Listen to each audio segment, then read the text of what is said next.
going, everybody? I'm the big guy, the best there is, the best there was, the best there ever will be. There be none before me, and there be none after me. Therefore, I am the one and only Jake Covey, and welcome to Wrestling Made Simple. We got a great week this week. We got the news of the week, followed by your SmackDown and Raw reviews. And then I'm going to a review of Extreme Rules 2019.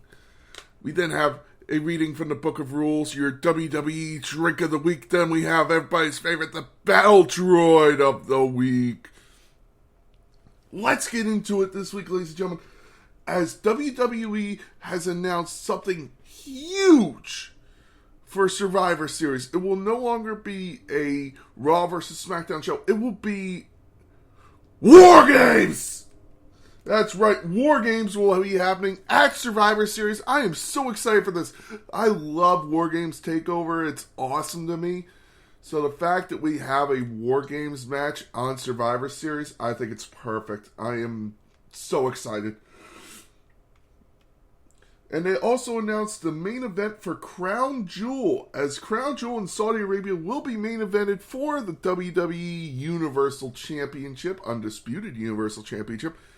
It will be Roman Reigns versus Logan Paul. Hang on. Yeah, it does say Logan Paul, right?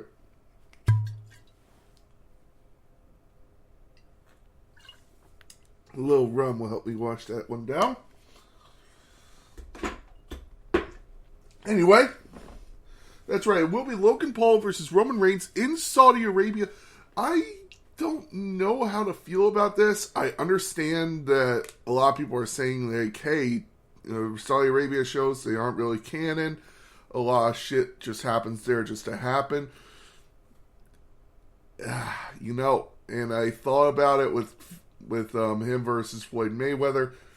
What if they decide, fuck it, he's the one to end Roman's thing and then he gets cashed in on or some shit. Just for a shit moment. Ah, please God, Triple H, don't do it. Be smart. Be smart. Have it just be a squash. That's just my feeling. And now finally, does a former WCW star hold anything against the company, WWE, for the way he was pushed? Apparently not, as Diamond Dallas Page stated this week he has no personal feelings against Vince McMahon for his run. He said he really enjoyed the things he did with WWE.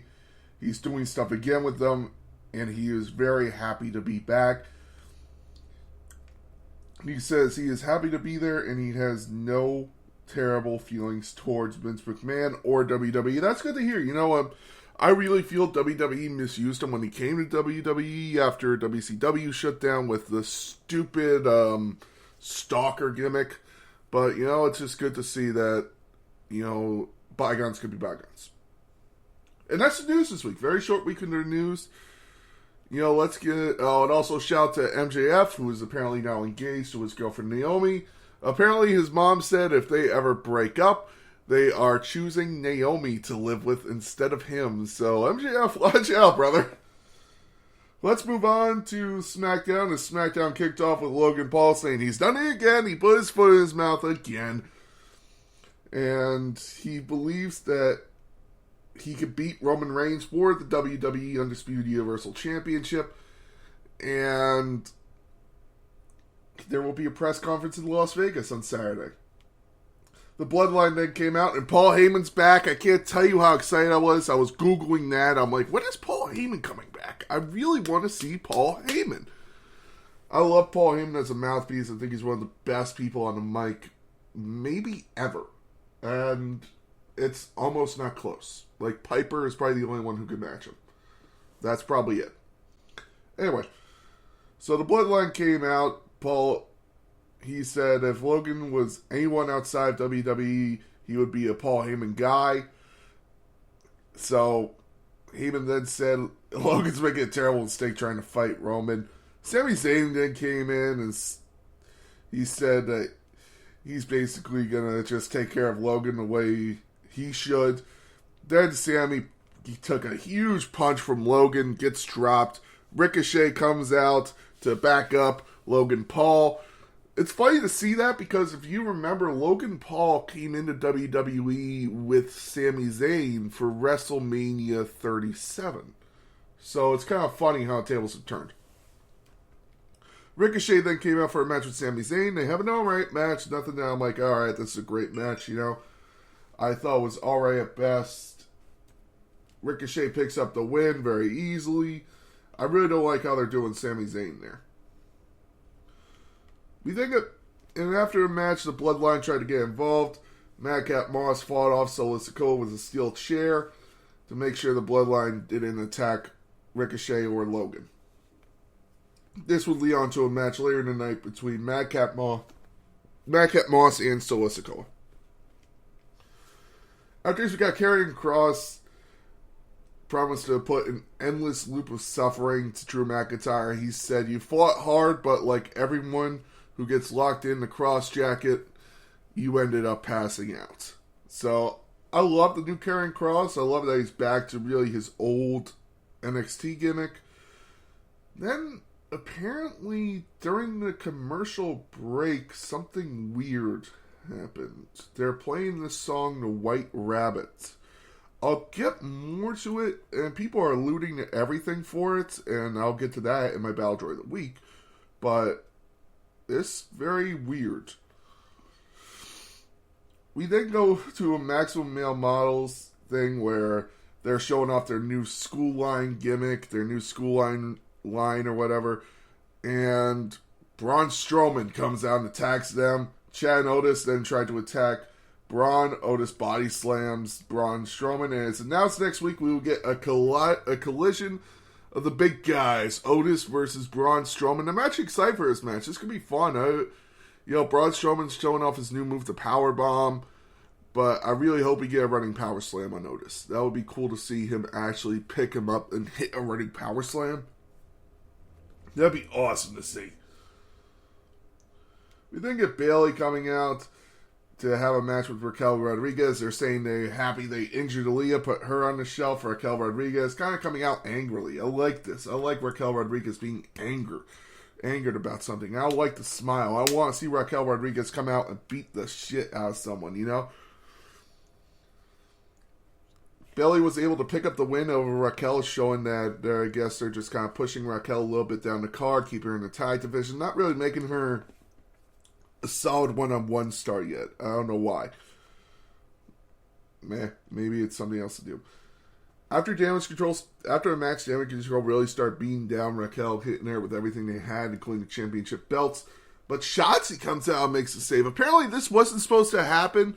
I believe it was supposed to be Aaliyah, but Aaliyah's injured, was supposed to come out and make the save. But they now have a face turn for Shotzi, and apparently the Tank's coming back. So I'm excited for that. I like Shotzi way more as a face than a heel. I feel she could do a lot more. We then get Liv Morgan saying she has 2 wins over Ronda Rousey, and to raise the stakes in her SmackDown Women's Championship match, it will be an Extreme Rules match. Ronda then said it's Liv's funeral, and she accepted the challenge for Extreme Rules. I'm excited for it. At the same time, I think it's actually a good way to keep the title on Liv, because then she could pull something that would cost Ronda the match or something, you know. We then get Drew McIntyre basically calling out Karrion Kross, saying, hey, if you're that good, step up, let's do this. I imagine this match will be at Extreme Rules. Maybe it'll be like a submissions match or something, a last man standing match. Extreme Rules really is shaping up to be an Extreme Rules show. I'm very excited for that. We then get Solo Sikoa and Madcap Moss having a very good match, very fun. Solo Sikoa was able to pick up the win. They like the way they're pushing Madcap Moss. They're actually giving him like TV time. They're letting him actually show that, hey, I could go. I could wrestle. So I'm very happy for that. We then get a fatal 4-way match. Unfortunately, the Viking Raiders were supposed to be a part of this match, but they had to pull out due to the fact that Eric broke his foot and will be out for an unknown amount of time. Damn, this sucks, man. Viking Raiders just can't catch a break. They're like Samoa Joe. Just every time they get the momentum, injury. Brawling Brutes were able to pick up the win Very good job by the Brawling Brutes. I'm very excited to see what they could do against the Usos. I think they're going to lose, but it still could be a fun match. So they will face the Usos next week for the tag team titles. It was announced that Roman Reigns will return to SmackDown next week on Friday night. Very good SmackDown. Really enjoyed it. The face turn was very unexpected, but it looks like it could be something fun. So, very good on SmackDown. If I had to give it a grade, it would probably be a B minus at least. Let's go to Raw. As Raw kicked off with Seth Rollins versus Bobby Lashley. This was a match of the night, man. Bobby Lashley and Seth Rollins tore the house down, but unfortunately, my problem was it was predictable. It was very predictable how this match was going to end. You knew Riddle was going to come out. He cost Seth Rollins the match. Bobby Lashley was able to hit a spear. 1, 2, 3. And then we get Damage Control. Damage Control held a championship celebration. Bianca Belair comes out. And Bayley picks up the... You have them go at it. It's announced that it'll be Alexa Bliss and Bayley in the main event tonight. Apparently Alexa Bliss is going through a character change soon, so maybe they'll use this as a way to get her off TV soon. I don't know. Then a QR code came up, and a mysterious vignette was followed by the QR code of saying it was a white rabbit bouncing around saying, "Who killed the world?" And then it was Hangman. And the white rabbit was bouncing around the letters, and it finally spelled out, "You did." I don't know what this means. I really can't even begin to speculate. There's so many things it could be, because Karrion Kross's thing in Lucha Underground was he was the White Rabbit. Apparently there was talk that was for him. There was talk it was going to be a returning star like Bray Wyatt, which, again, I don't think so. Or it could be a new person they've been building up from NXT. I don't know. There's talk it's going to be Charlotte Flair. I have no clue, but Jesus, this could be something. This could be fun. We think of Kevin Owens and Austin Theory in another great match. This was very fun.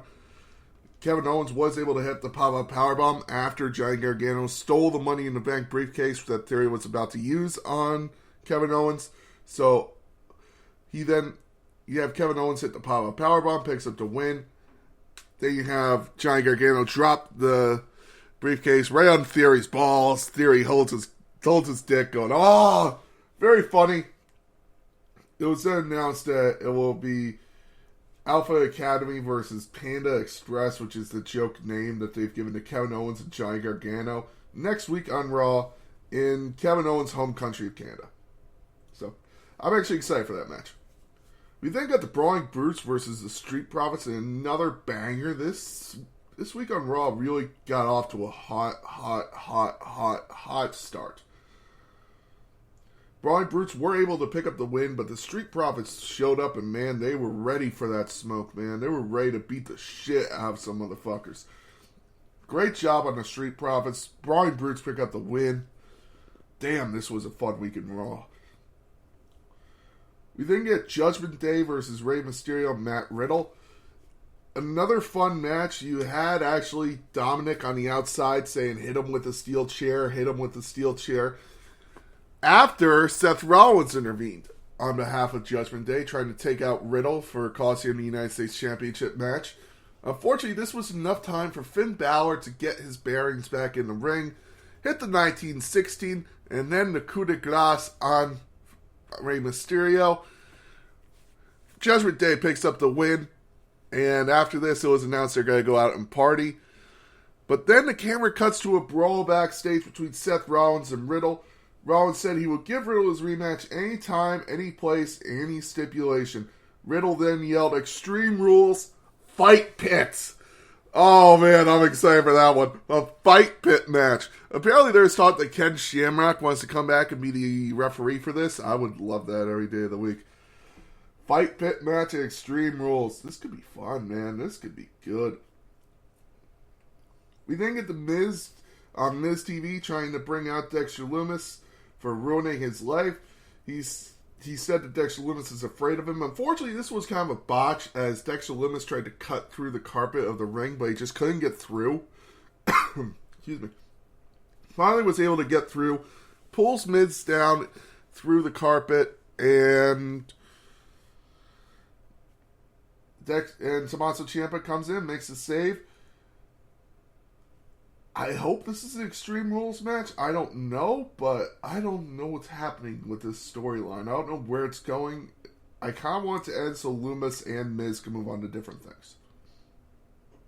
We then get Finn Balor writing to AJ backstage saying he's been ghosting him. AJ tells Finn he wants no part of the Judgment Day, but they are still boys, and his offer still stands for join the Judgment Day. Alright, we then move on to your main event for the evening. Bayley versus Alexa Bliss. This was a fun match. Alexa, no. I think I would have learned by now. Anyway. Bayley versus Little Miss Bliss. It was a fun match. Everyone was hitting everything they could. Elbows. Bayley finally hitting a rose plant on Little Miss Bliss for the win. They then start beating down Miss Bliss after the match. They beat down Asuka. Bianca Belair tries to make the save, but she got taken down as well by a rose plant. Bayley then confirmed she will challenge Bianca Belair for the Raw Women's Championship at Extreme Rules. Very fun Raw. If I had to give Raw a grade this week, besides the Dexter Lumis, B+, A-. And the only reason it may go to a B+ is because of the Dexter Lumis carpet. Besides that, very fun. Now, ladies and gentlemen, let's move on to Extreme Rules 2019. Now, Extreme Rules 2019 was a fun pay-per-view for me. I really enjoyed it. Because this is actually the last live performance in front of fans for The Undertaker. The Undertaker would retire after this. He would have one more match at WrestleMania 36 against AJ Styles, but there was no crowd. So this was his last live match in front of an audience. It came from Philadelphia, Pennsylvania. Where else for Extreme Rules? At the Wells Fargo Arena, at the Wells Fargo Stadium with 12,800 people. Very fun. I really did think that was awesome. That they always have it at Extreme Rules in Philadelphia. It kicked off on the pre-show with Shinsuke Nakamura versus Finn Balor for the Intercontinental Championship. This would actually lead...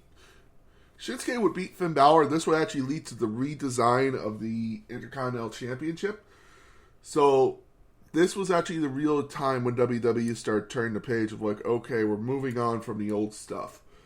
I really thought that was kind of cool. We then get Drew Gulak versus Tony Nese for the WWE Cruiserweight Championship. Drew Gulak picks up the win to retain his title. After this, 205 Live would kind of fall into the wayside, really, but it was cool to see this one last time for the Cruiserweights really on the pay-per-view. Tony Nese and Drew Gulak had amazing chemistry. They would have this chemistry actually from the Enzo Train, I believe it was called, when they were all in a group with Enzo Amore and Noam Dar. It would be Noam, Enzo, Tony Nese, and Drew Gulak. So I thought so they had the chemistry, and it was always fun for me to see that. We then move on to the main show as The Undertaker and Roman Reigns take on Shane McMahon and Drew Gulak in a no-holds-barred match. They called them the Graveyard Dogs, I think was the name of The Undertaker and Roman Reigns' team.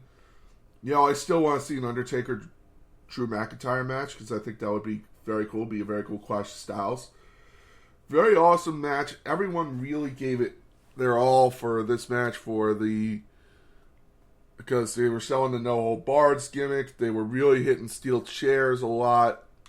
And finally, to have The Undertaker pick up the win, he chokeslams Drew McIntyre through the table, hits a tombstone on Shane McMahon.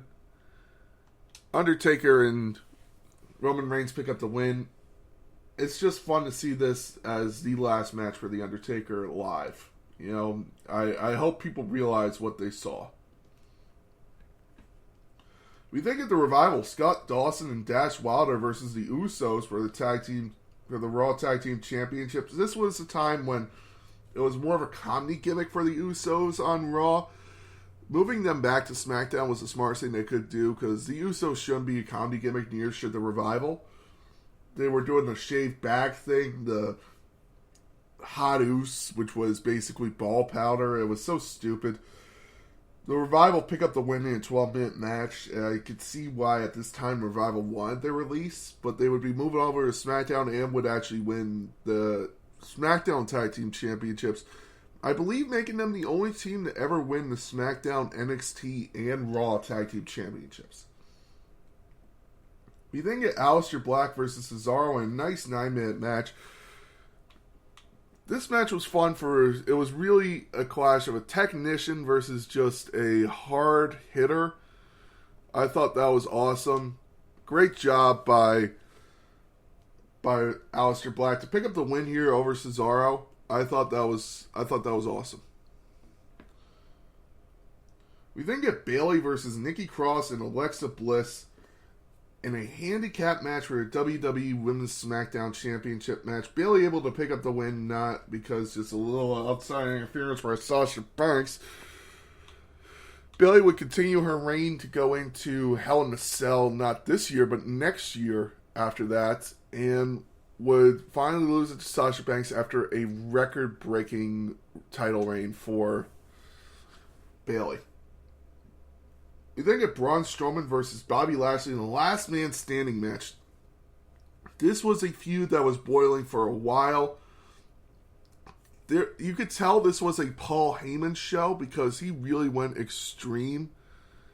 And I really enjoyed this. They would have Braun Strowman be speared through the LED board, and Corey Graves would actually say "Holy shit" on air.